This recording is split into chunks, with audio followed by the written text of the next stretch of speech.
I've been attached with the feeling of now waking up with you by my side.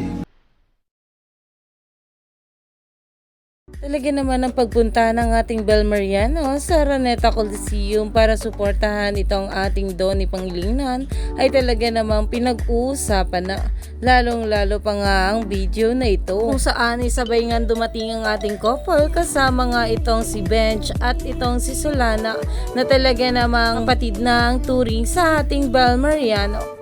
Kamusta na parang si Belle is supportive to you like in this sponsor game? Siya nandyan. Mamaya, abangan nyo na lang. Hindi siya yung magiging muse pero full support siya. Meron din siyang jersey katulad ko. So, I'm just really happy she's here. Kilig na naman yung fans niya pag nakita niya yung jersey, suot mo. Suot niya. Suot niya. Siguro.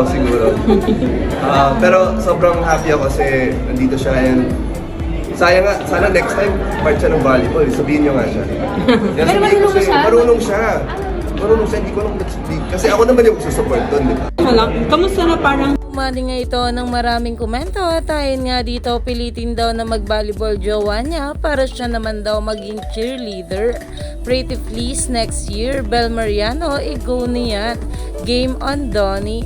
Na talaga namang itong ating Donnie ay ready na nga para harapin ang Kong's unbelievable basketball team para sa 2024 Star Magic All-Star Game. Kaya naman stay tuned lang tayo for more updates sa ating Donnie at Bel sa mga susunod pa na ayuda.